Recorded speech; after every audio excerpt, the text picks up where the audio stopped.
When you're deeply focused on your work, you forget how it looks to others.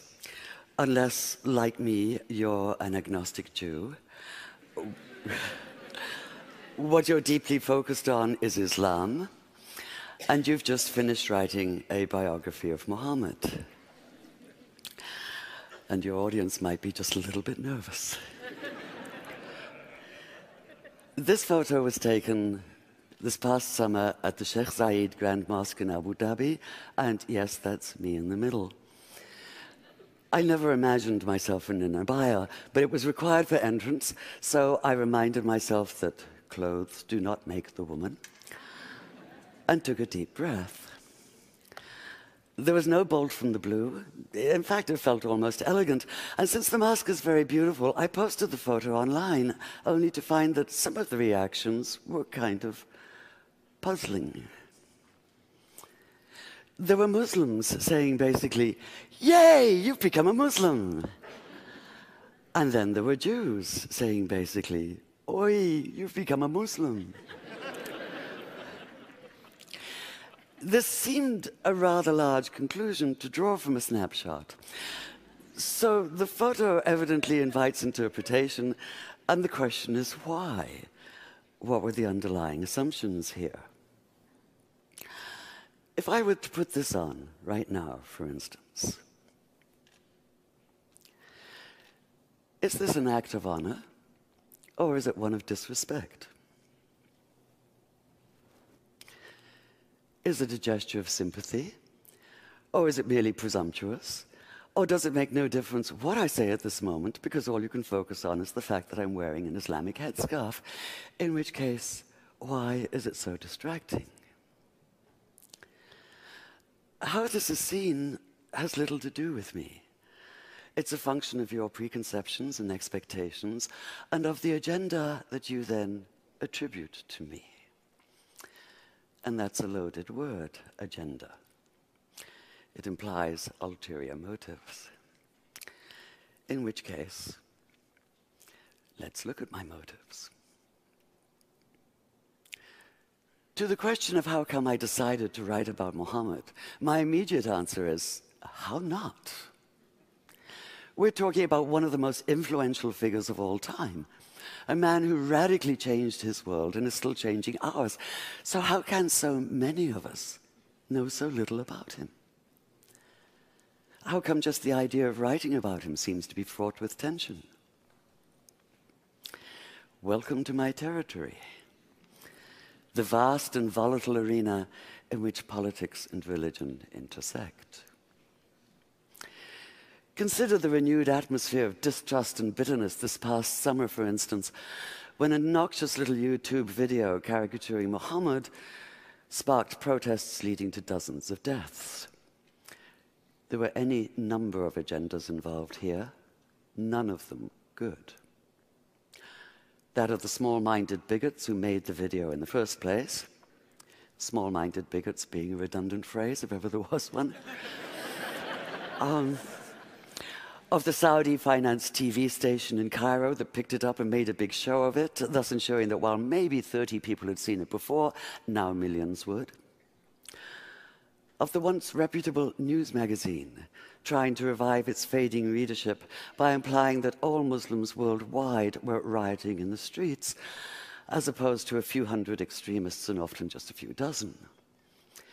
It's amazing what you can do by cropping a photograph. There was the leader of Hezbollah, under attack for his support of the Syrian regime's brutal war against its own citizens, trying to redeem himself as a defender of Islam. And the Pakistan Minister of Railroads, trying to hide his corruption and ineptitude by offering a $100,000 bounty. And the usual American Islamophobes, putting up crude us and them posters in the New York and DC subways. So many people jumping on the bandwagon. But where was Muhammad himself in all this? Where was the man who listened to the Quran telling him, and by extension all Muslims, to pay no attention to taunts and mockery? Ignore them, it keeps saying. Let them be. Turn your face away. or in the words of Jesus, turn the other cheek. While Muhammad has certainly been distorted by his detractors, he sometimes seems to have been equally distorted by the loudest of his self-proclaimed defenders, which makes it all the more urgent that we know who he really was. Yet the millions, if not billions, of words that have been written about him often seem to obscure as much as they reveal. The more of them I plowed through, the more it felt as though he were being weighed down by the sheer accumulated mass of them. What I wanted was a real feel for the man himself. I wanted the vitality and complexity of a full life lived. I wanted, in short, to see Muhammad whole. And this meant steering clear of a virtual minefield of agendas, including piety and sentiment and stereotype and judgmentalism. So even as the hundreds of research volumes piled up on my floor, my most valuable research tool may have been this one-word reminder pinned beside my desk. Think. Take the pivotal moment of Islam, for instance, which is what happened to Muhammad one night in the year 610 on a mountain just outside Mecca. He'd gone up there, it seems, in the hope of perhaps a quiet moment of insight. The last thing he expected was the blinding weight of revelation. So what struck me in the earliest account we have of that night was not even so much what happened as what did not happen. Muhammad did not come floating off the mountain as though walking on air. He did not run down shouting hallelujah and bless the Lord. He did not radiate light and joy. There were no choirs of angels, no music of the spheres, no elation, no ecstasy, no golden aura surrounding him. Not even the whole of the Quran fully revealed, but only 5 brief verses. In short, he did none of the things that might make it easy to cry foul, to put down the whole account as an invention, a cover for something as mundane as personal ambition. Quite the opposite. In his own reported words, he was convinced at first that what had happened couldn't have been real. At best, he thought it had to have been a hallucination, his own mind working against him.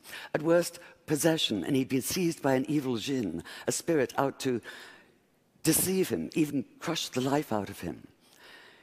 In fact, his first instinct was to leap off the highest cliff and escape the terror of what he'd experienced by putting an end to all experience. Whether you believe the words he heard that night came from inside himself or from outside, it seems absolutely clear that Muhammad did experience them, and that he did so with a force that would transform himself, his sense of himself and his world. So that initial panicked disorientation, that sundering of everything familiar, that feeling of being overwhelmed by a force larger than anything the mind can comprehend, strikes me as utterly real. It's the only response that makes sense. It's the only sane response, the only human one. And this is what allowed me to begin to see Muhammad not as a symbol, and not even as a subject, but as a man, a complex human being. And to follow the extraordinary arc of his life from neglected orphan to acclaimed leader, from marginalized outsider to the ultimate insider, from powerlessness to power.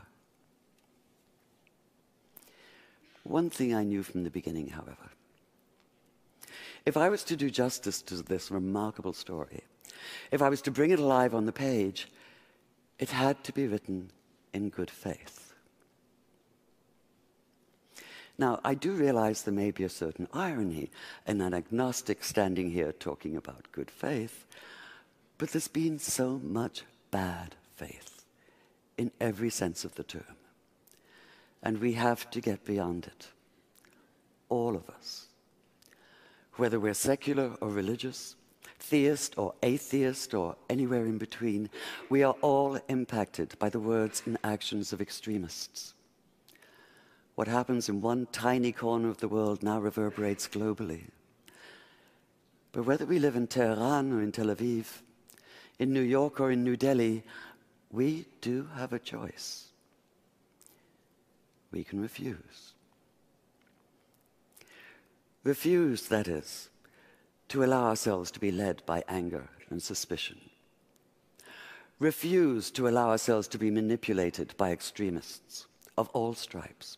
Refuse their narrow vision, their comic book distortions, their miserably small minds. We have to reclaim the narrative, the full narrative, beyond stereotypes, beyond snap judgments, beyond headscarves. Just as we need to see Muhammad whole, so we need to start seeing each other whole, in good faith. Thank you.